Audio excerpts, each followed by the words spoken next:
Hello everyone, Sanskrit व्याकरण class में आप सभी का अभिवादन है। आज के क्लास में हम किम पुल्लिंग शब्द के बारे में पढ़ेंगे।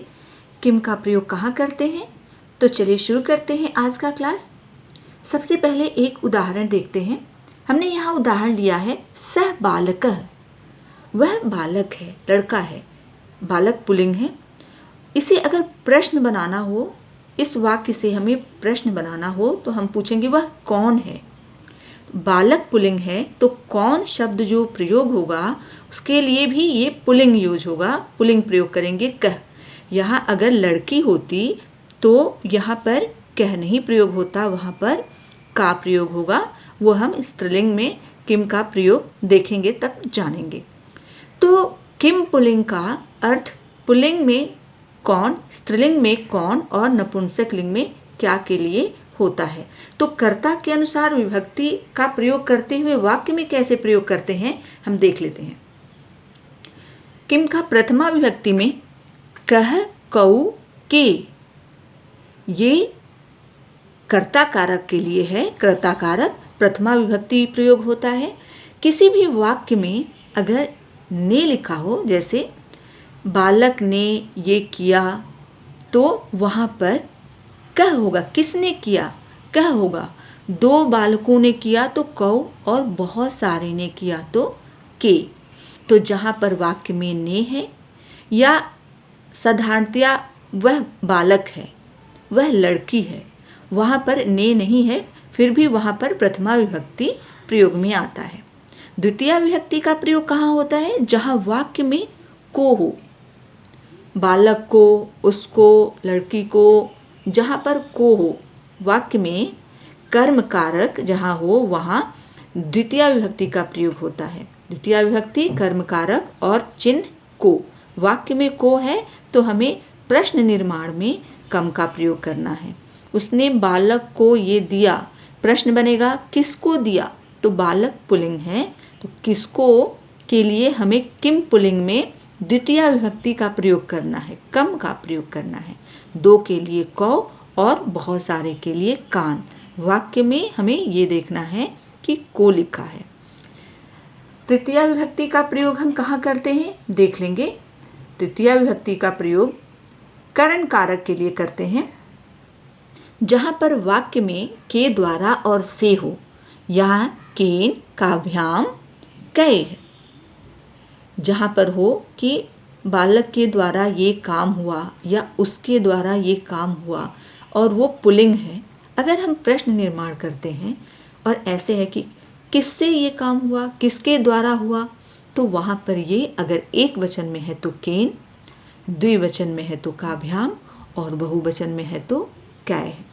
ऐसे हम वाक्य को देख के विभक्ति लगाएंगे और वचन को देखते हुए किम का प्रयोग करेंगे। किम का ये तृतीया विभक्ति एक वचन केन, द्विवचन काभ्याम और बहुवचन कै। चतुर्थी विभक्ति में कस्मै, काभ्याम, केभ्यः। ये प्रयोग कहाँ होता है चतुर्थी विभक्ति, वाक्य में अगर के लिए है, उसके लिए अगर वो पुल्लिंग है तो उसके लिए, बालक के लिए, राम के लिए पुल्लिंग शब्द है। प्रश्न बनेगा किसके लिए, तो पुल्लिंग में के लिए है तो चतुर्थी विभक्ति और प्रयोग होगा एक वचन में कस्मै, द्विवचन में काभ्याम और बहुवचन में केभ्यः।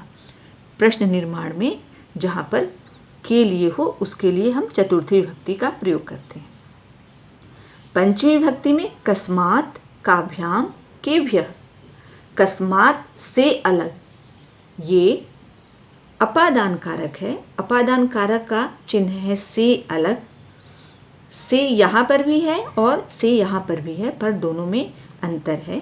ये से इंग्लिश में जो विथ होता है उसके लिए और ये से जो फ्रॉम होता है उसके लिए। तो कस्मात्, काभ्याम, केभ्यः।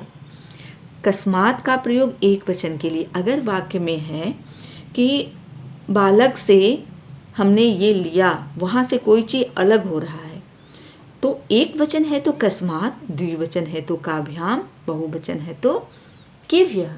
तो पंचमी विभक्ति का प्रयोग हम वहाँ करते हैं जहाँ वाक्य में के से अलग है।